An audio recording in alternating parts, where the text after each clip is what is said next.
Maths channel. We are going to take up today the topic functions. In the first chapter, uh, we have done relation and function. This is class 12 CBSE, relation and function. The questions from relations and PYQs we have done in a video. I have posted that, and today I am going to take functions. Before that, it is necessary to recall the definition of the function's definition.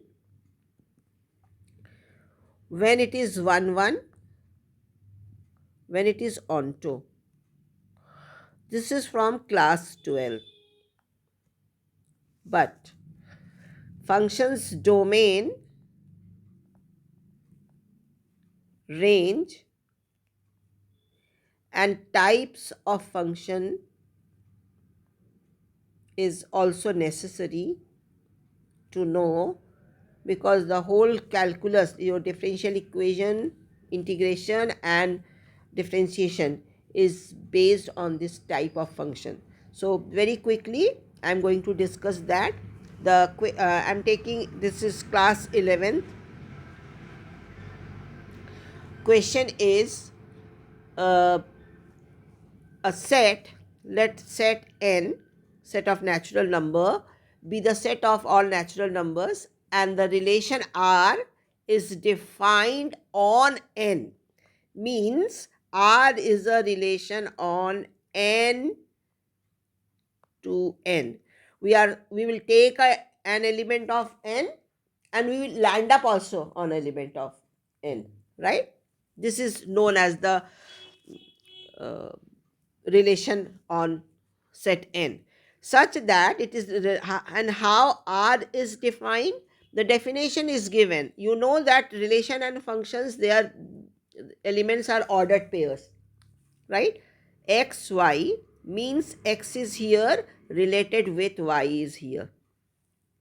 And how it is defined, see, for every question a particular definition you will get from the for the function, right? So it is defined as y equal to 2x, right? Where x and y both belongs to set of natural number. We have to find out the domain, codomain, and range, all the three things. So there is a difference between range and codomain, right? So let us, it is set of natural numbers, right?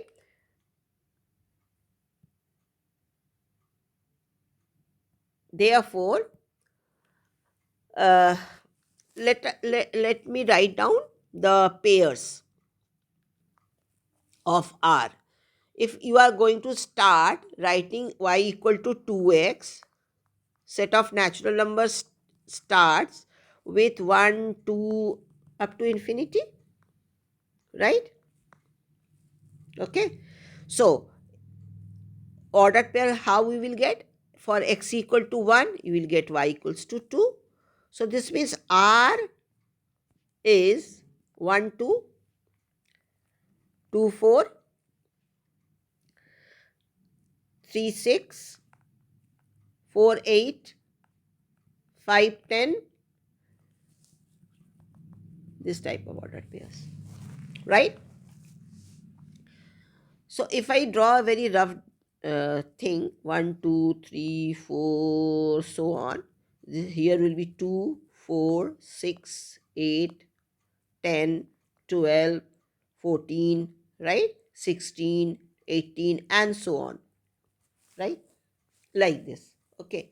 So this is related to this, 2 to 4, 3 to 6, 4 to 8, 5 to 10, like this, 9 to 18.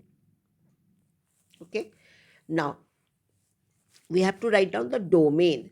Now again, I am recalling, if you, this is your head, right?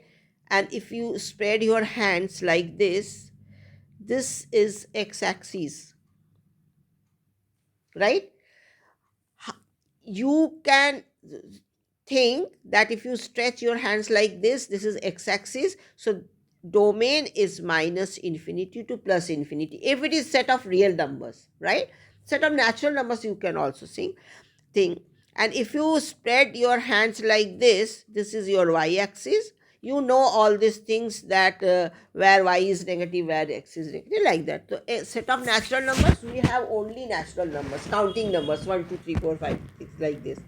Now there is no restriction of on x, right? So domain is n, right?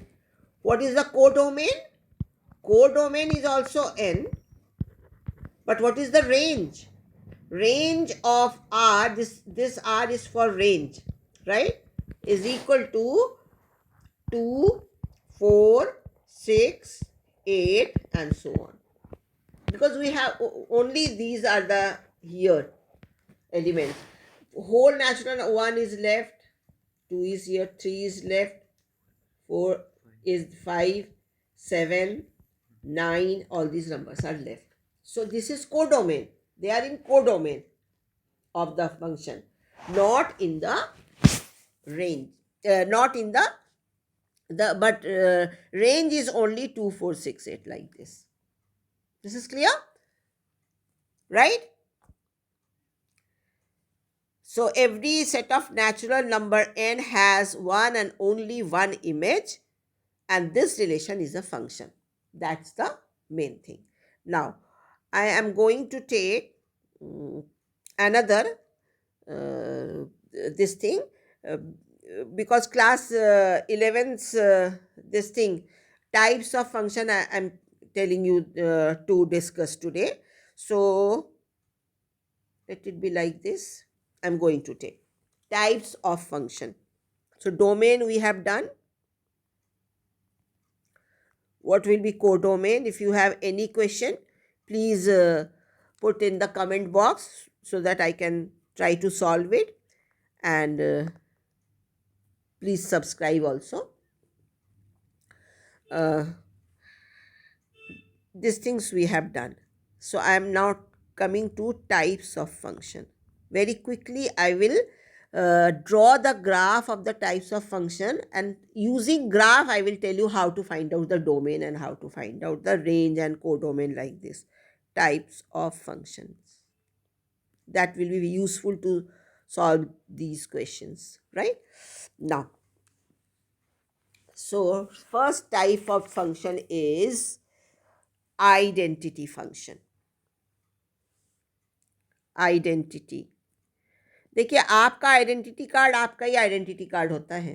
That is your unique UID, unique identity होता है आपका, right? सो identity function क्या करता है? Element को change नहीं करेगा. मतलब एफ, अच्छा, we are working in the real valued function, so domain is real value set of real numbers, and codomain is also real value set of real numbers. So, and the this is what is it doing? X is relating x, means f of x equal to x. देखिए आपका identity change नहीं हो रहा है इसमें. अगर आप x हैं तो कोई फंक्शन, कोई कुछ भी ऑपरेट हो रहा है, you are not changing yourself, it is x, right? So now let us draw the graph of this. Graph is a very important tool for function and whole calculus. So this is acha, I can use these properly. Drawing the graph like this. This is your x-axis and y-axis. Please all of you practice to write down all these things immediately after drawing the coordinate axis. Now see, x is 0, y is also 0. x is 1 or 2.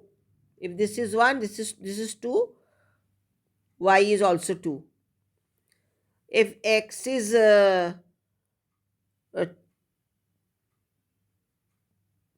minus 2, then y is also minus 2. Right? So we will get a point here, not here. If x is say minus 2, y is also minus 2 here.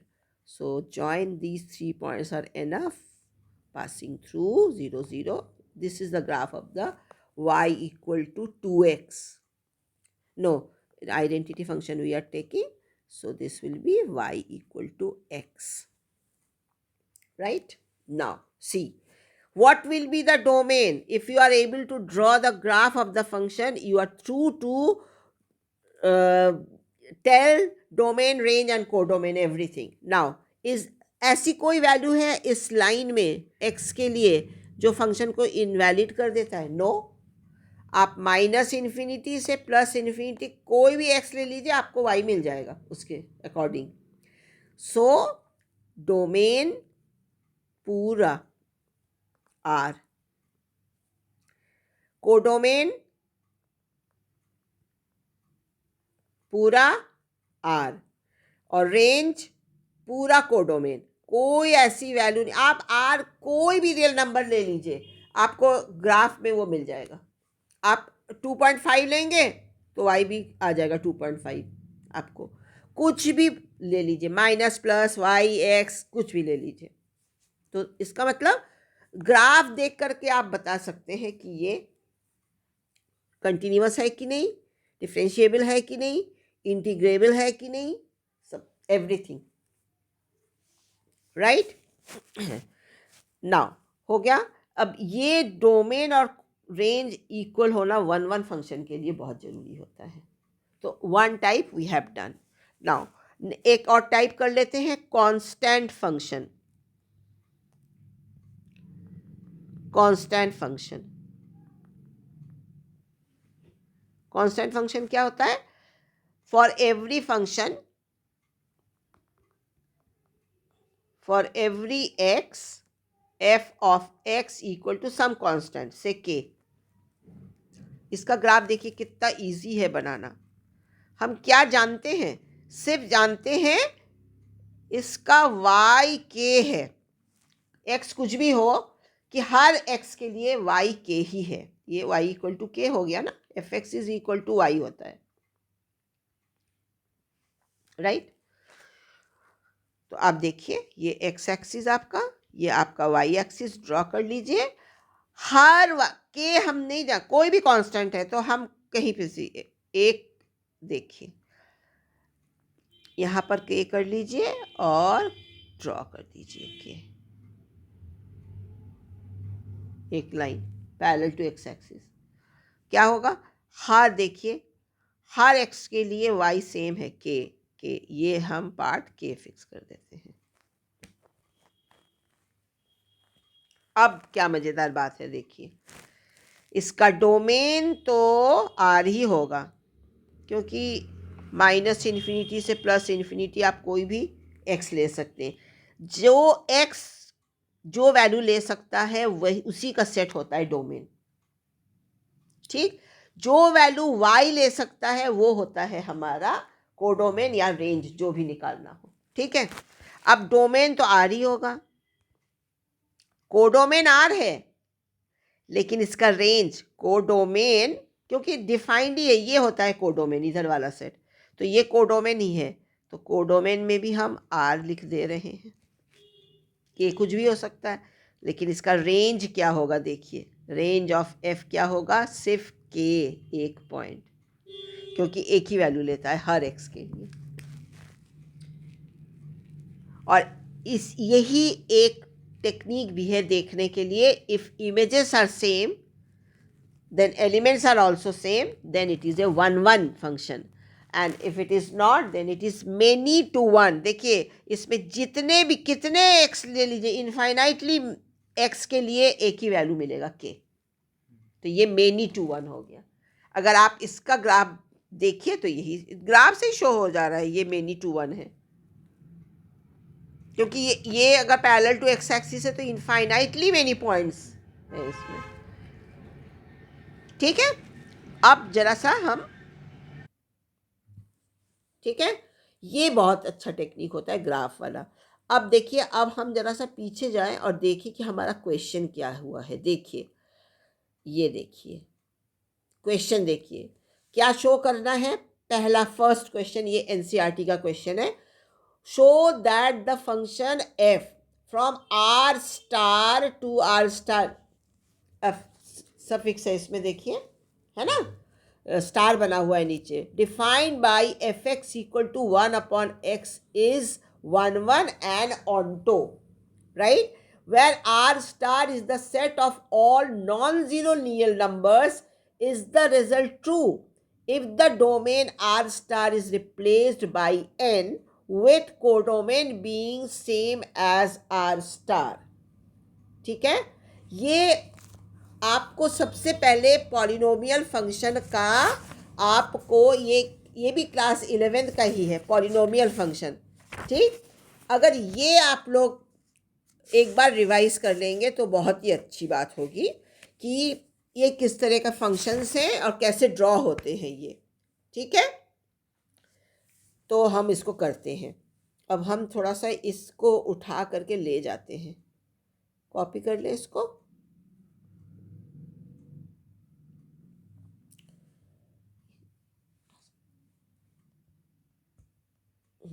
ये first question है, चलिए इसको करते हैं हम लोग। तो देखिए, इसके पहले एक फंक्शन है क्लास 11th में, टाइप्स ऑफ फंक्शन में ही है ये, मॉडुलस फंक्शन, पॉलिनोमियल फंक्शन ऐसे करके है। वो फंक्शन इस तरह से डिफाइन होता है, F from R to R, और कैसे डिफाइन है, y equal to X square. मैं एग्जाम्पल दे रहे हैं आपको कि ये मैप 1 1 नहीं है, ये शो करना पड़ता है इसमें। ठीक, कैसे करते हैं आप जानते हैं, ये एक पैराबोला का इक्वेशन है, और अगर आपको इस घबराहट हो रही है तो ये भी देख लीजिए कि आप इसको कैसे ड्रॉ करेंगे। एक सारे वैल्यूज ले सकता है ये, तो ज़ीरो भी ले सकता है, तो x इक्वल टू 0, वाई 0 हो जाएगा। तो आपको एक पॉइंट मिला 0 0, मतलब हमको ये वाला पॉइंट मिल गया। अब देखिए, अगर x 1 होगा तो y equal to X square 1, x2 y4, x3 y9। अब आप बताइए, y कहीं कभी नेगेटिव होगा कहीं पर भी? कोई नेगेटिव वैल्यू मिलेगी? क्यों नहीं मिलेगी? इसलिए कि y equal to X square है। आप अगर x इक्वल टू -4 भी लेंगे लेकिन y 16 ही आएगा आपको। तो हम x इक्वल टू -1 ले तब भी y1, x इक्वल टू -2 ले तब भी y4, और x इक्वल टू -3 लेंगे,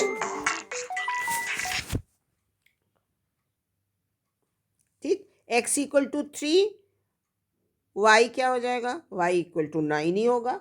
तो आप देखिए, y कभी नेगेटिव होगा ही नहीं इसमें, तो ये बनेगी इस तरह से, इधर जितना उधर भी उतना, नीचे आएगी नहीं ये। अब एक चीज़ तो पता चल गया कि इसके रेंज में, रेंज जैसे डिफाइंड है फंक्शन, इस वाले फंक्शन के लिए y तो नेगेटिव है ही नहीं लेकिन 0 है। तो हम लोग अब लिखें डोमेन, तो ठीक है, x के लिए कोई रेस्ट्रिक्शन नहीं है, x तो सारा वैल्यू ले सकता है, -∞ टू +r। कोडोमेन गिवन ही है इसमें, इस क्वेश्चन में कोडोमेन तो आ रही है। इसका रेंज देखिए कितना, this is the beauty of maths. थोड़ा सा इधर उधर कर दिया, सारी चीज़ें चेंज हो गई। रेंज क्या होगा, इसका 0 ले सकता है, और कोई भी वैल्यू y कितना भी आप स्प्रेड कर सकते हो ऊपर, तो 0 टू ∞, या ऐसे भी लिखते हैं इसको r+, केवल पॉजिटिव वैल्यू y के लिए और 0 इंक्लूडेड, और 0 को नेगेटिव पॉजिटिव हम लोग कुछ नहीं कहते, 0 is included in are plus, right, done. अब प्रॉब्लम ये है, हमारा क्वेश्चन ये नहीं था, ये तो क्लास 11th का है हमारा क्वेश्चन, हमारा ये है। अब ये मैप 1 1 नहीं है, क्योंकि आप कहीं से भी एक line parallel to X axis खींचिए, ये 2 जगह पे कट करेगा, और यही ऑर्थोडॉक्स टेक्निक होता है, इफ़ यू रिमेंबर, कि फंक्शन को 1 1 नहीं है कैसे दिखाएं। 1 1 दिखाने का टेक्निक होता है, अगर इमेजेस सेम है, x1 equal to x2, let for x1 x2 belongs to domain of f, तो हमारे हिसाब से ये क्या हो जाता, x1 स्क्वायर, डेफिनेशन ऐसा ही है, x2 square, this implies x1 is equal two plus minus x2, right. तो एक बार तो x1 को आप x2 भी ले रहे हैं, और एक बार x1 को आप क्या ले रहे हैं, माइनस x2। इसकी वजह यही है कि देखिए, ये माइनस x1 के लिए जो y है, ये भी अगर x1 ही हम लोग लिख दें थोड़ी देर के लिए, उतनी डिस्टेंस में है x1, तो प्लस x1 के लिए वही y है। तो images are same but elements are not same, और आर में अलाउड है, आप प्लस माइनस साइन हर एक का ले सकते हैं। ये सेट ऑफ नेचुरल नंबर नहीं है कि आप एक वैल्यू रिजेक्ट कर देंगे कि माइनस x2 तो बिलोंग ही नहीं करेगा इसमें, ठीक ना। तो ये मैप 1 1 नहीं है, ये मैप ऑन्टो भी नहीं है। ऑन्टो होने का कंडीशन होता है कोडोमेन मस्ट बी, ये रट लीजिए आप लोग बाय हार्ट, ऑन्टो होने के लिए कोडोमेन को रेंज के बराबर होना चाहिए। आपका रेंज क्या है, आर प्लस, आपका कोडोमेन है क्या, आर, दोनों इक्वल नहीं है, ऑन्टो भी नहीं है ये, ठीक। और ठीक यही टेक्निक होता है, ट्रिग्नोमेट्रिक फंक्शंस का डोमेन रेस्ट्रिक्ट किया जाता है, तब जाके हम इन्वर्स ट्रिग्नोमेट्रिक फंक्शन डिफाइन कर सकते हैं, क्योंकि वो डिफाइंड ही नहीं होगा। अगर दो वैल्यूज आपको x1 और x2 सेम इमेज दे रहे हैं y, तो जब आप इन्वर्स डिफाइन करेंगे तो y के 2 इमेजेस हो जाएंगे, तो वो फंक्शन के लिए अलाउड नहीं है। Every element should have a unique image, ये है, ये x1 का y है, y x2 का, लेकिन यूनिक है, एक ही इमेज है, 3 4 इमेज नहीं है इसके। So this is very important. अब हम लोग इस पर आते हैं कि आर स्टार क्या है, 0 नहीं है, नॉन ज़ीरो रियल नंबर्स है, तो 0 छोड़ के सारे वैल्यूज हैं इसमें। तो आप देखिए इसको कैसे हम लोग ड्रॉ करेंगे, पहले ये देख लें, ठीक। हम यहीं पे करते हैं इसको, और इसको वो कर देते हैं, graph is enough, right, video में तो रहेगा ही। देखिए, F X equal to 1/x and x must be different from 0। अच्छा कंडीशन दे दिया इन्होंने, अगर x इक्वल टू 0 रखे तो फंक्शन डिफाइंड ही नहीं होता, 0 पर डिफाइंड, x इक्वल टू 0 नहीं ले सकते हैं। तो हम क्या ले सकते हैं, x को 0 ना लेकर के और सब वैल्यूज ले सकते हैं हम इसके, इन्फिनिटी, और ये पॉइंट नहीं ले सकते हैं सिर्फ। तो देखिए, अब डिनोमिनेटर जितना आप भारी करते जाएंगे, 1/10 इज लेस देन 1/2, ठीक है, 1/2 इज ग्रेटर देन 1/3, क्योंकि डिनोमिनेटर जितना भारी होगा, बढ़ाते जाएंगे उतना वो y छोटा होता जाएगा उसका, क्योंकि एफ एक्स इक्वल टू ये है 1/x, तो 1/3 होगा, 1/4, 1/5, 1/, सब छोटे होते जाएंगे। तो 0, अगर 0 के जितने करीब वैल्यू लेंगे, मतलब जितना छोटा x लेंगे, फॉर एग्जाम्पल आप x इक्वल टू 1/100 ले रहे हैं, तो y क्या हो जाएगा आपका, 1/1/100, इसका मतलब ये 100 हो गया। तो जितना छोटा x होगा, x के जितने आप 0 के करीब जाएंगे y उतना बड़ा होगा, और जितना y छोटा होता जाएगा जितना आप x छोटे करते जाएंगे। तो ये ऐसे ही ड्रॉ होता है, इधर भी ऐसे ड्रॉ होगा और उधर भी ऐसे ड्रॉ होगा। और मैप देखिए 1 1 है, ड्रॉ करिए कहीं से भी, ऊपर नीचे एक ही जगह कट करेगी। हाँ, ऑन्टो क्यों नहीं है? ऑन्टो भी है, क्योंकि आर स्टार डोमेन, और आप वाई कभी 0 ला ही नहीं पाएंगे। छोटा से छोटा वाई टेंडिंग टू 0 हो सकता है, लेकिन 0 नहीं होगा। और अगर 0 नहीं होगा तो ये 0.00 है ही नहीं, एक्स भी 0 नहीं है, वाई भी 0 नहीं है, तो ऑन्टो है। 1 1 भी है, ऑन्टो भी है ये। अब ये कह रहे हैं कि where r star is the set of all non-zero real numbers, is the result true if the domain r star is replaced by n with codomain being the same as r star। अब आप देखिए, मैं जरा इधर draw करती हूँ, f of x equal to 1/x। अब उन्होंने डोमेन को चेंज कर दिया, r स्टार के जगह n कर दिया, और कोडोमेन लेकिन r स्टार ही रखा है। ठीक है, so I hope the question is clear. Now we have replaced domain by n and codomain remains same, right? Now is the question is the result true? Is the result true, right? If the domain r plus r star replaced by n with codomain being the same, now result is 1 1 and on to true or not, we have to see now. Okay, come back.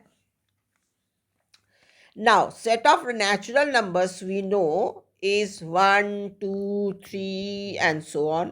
So definition is fx is equal to 1 by x. Okay, let's see, let's take few of the numbers. X equal to 1 we can start with, we cannot take 0 because 0 does not belong to set of natural numbers, and 0 is also here also not allowed. It was on non-zero real numbers. Okay, so by definition it is y is 1 by 1, which is 1. Take, we can take 2 because domain 2 domain को belong कर रहा है, y will be 1 by 2 is belong to r star, it's an element of r star. X equal to 3, y equal to 1 by 3, it also belongs to r star. So but r star is non-zero real numbers, and real numbers are not only 1 and 1 by 2 and 1 by 3. There are so many real numbers, right, which are, we are between this to this, we have so many numbers. So many numbers, right? So we cannot, we are not considering that, right? So between 1 to 2 there are so many real numbers exist. X is, all these questions you have done in class 9. There are so many numbers which are in the p upon q form, they belongs to between this. So the codomain is domain which is given as r star is not equal to range of f, so result is not true. बस आपको इतना ही दिखाना है कि अगर change कर लेते हैं तो 1 1 ठीक है लेकिन ऑन्टो नहीं है,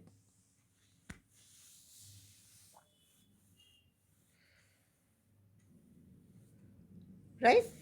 नाउ अब ये क्वेश्चन कौन सा है?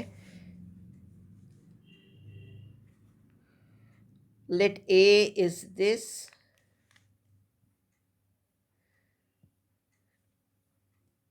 and f is function a from a to b, so that is 1 1. This is a very simple question.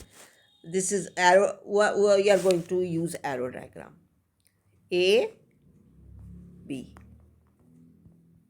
Right, and C A कितने एलिमेंट्स हैं, 1 2 3 और इसमें 4 5 6 7, ओके, तो राइट डाउन 1 2 3 4 5 6 7। अब आर देख लीजिए क्या है डेफिनेशन में, are 1 to 4 2 to 5 3 to 6, 1 to 4 2 to 5 2 to 5 3 to 6।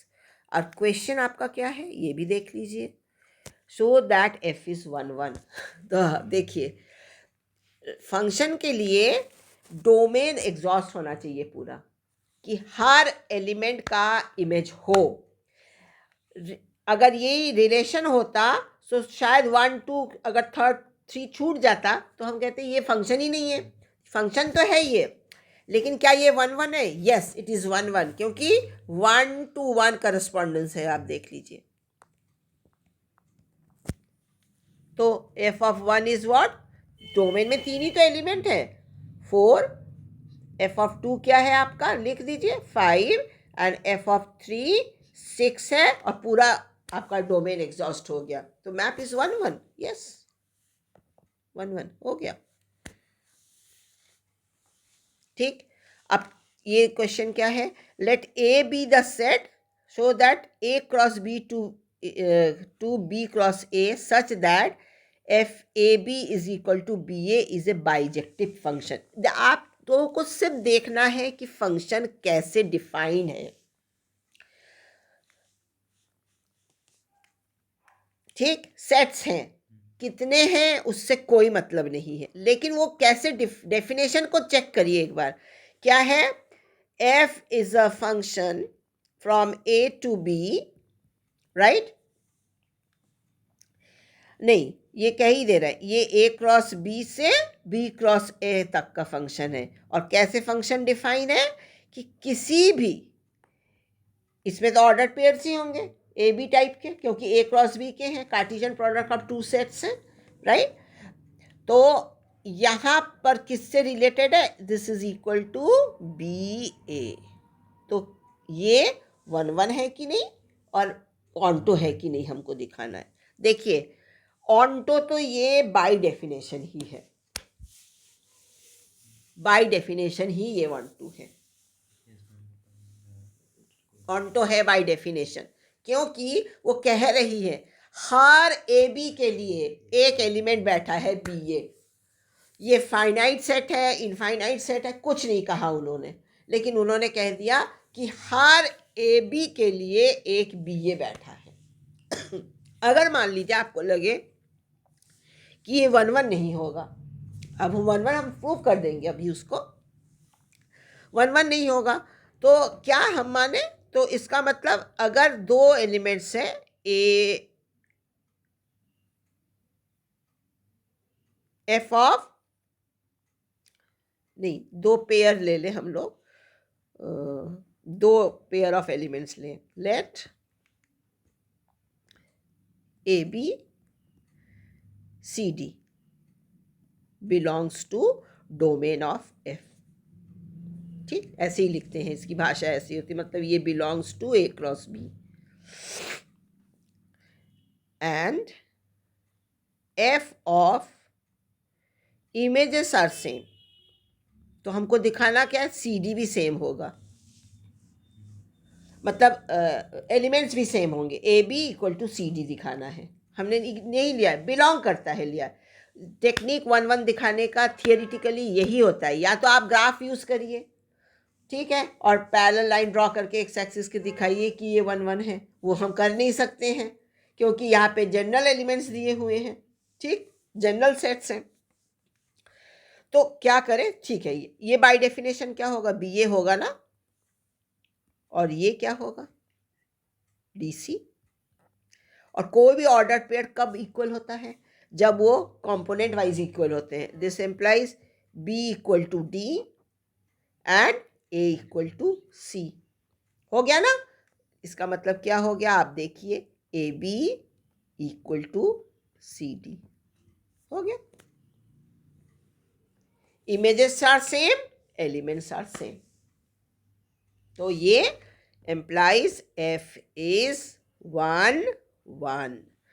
अब आपको दिखाना है ऑन्टो के लिए, तो ऑन्टो के लिए दिखाइए for all elements A B belongs to domain of f, there is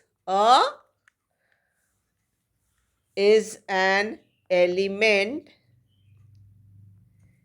ba which belongs to codomain. होगा ही नहीं, हाँ एक कोई भी एलिमेंट होगा, उसका एलिमेंट वहां बैठा हुआ है, बाय डेफिनेशन उन्होंने कह दिया. ठीक, तो this implies codomain B cross A is equals to range of F. ये R और इस R में डिफरेंस है, ये ध्यान रखिएगा. ये सेट ऑफ रियल नंबर्स हैं और इसको रेंज ऑफ F के लिए यूज़ किया जाता है, रेंज के लिए. अब थोड़ी देर के लिए हम लोग मान लें कि A में पहला ही एग्जाम्पल था 1 2 3 है, हाँ, और B में क्या था, बी में था 4 5 6 7. ठीक, ये ऑन्टो ही नहीं था. इसलिए नहीं था कि इसमें अगर 1 4 करके कोई एलिमेंट है तो उसमें एक तो 7 ही नहीं है. अब मान लीजिए हम एग्जाम्पल के लिए ले लेते हैं ये,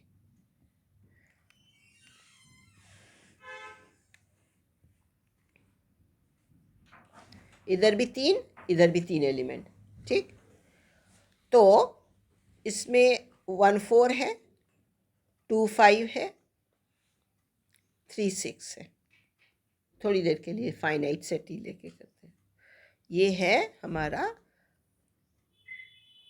रेंज एफ.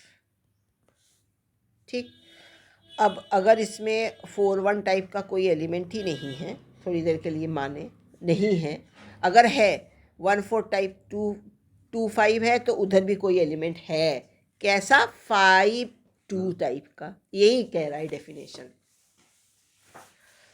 अगर इधर 1 4 है तो f ऑफ 1 4 4 1 टाइप का होगा ही होगा. हो गई. अगर हम b क्रॉस a के एलिमेंट्स लिखें, आप देखिए ये डेफिनेशन से ही ऑन टू है. अगर इधर हम 2 5 ले रहे हैं तो उधर कोई एलिमेंट 5 2 तरह का जरूर है b क्रॉस a में, तो इसलिए ये बाय डेफिनेशन ऑन्टो है. आपको लिखना भी ऐसे ही है. ऑन्टो क्यों है, for all elements A B belongs to domain of F, there is an element B A belongs to codomain, implies codomain B cross A equal to range of F. ठीक है, and now I stop today's video. Please subscribe and please put your comment if you want something else from me.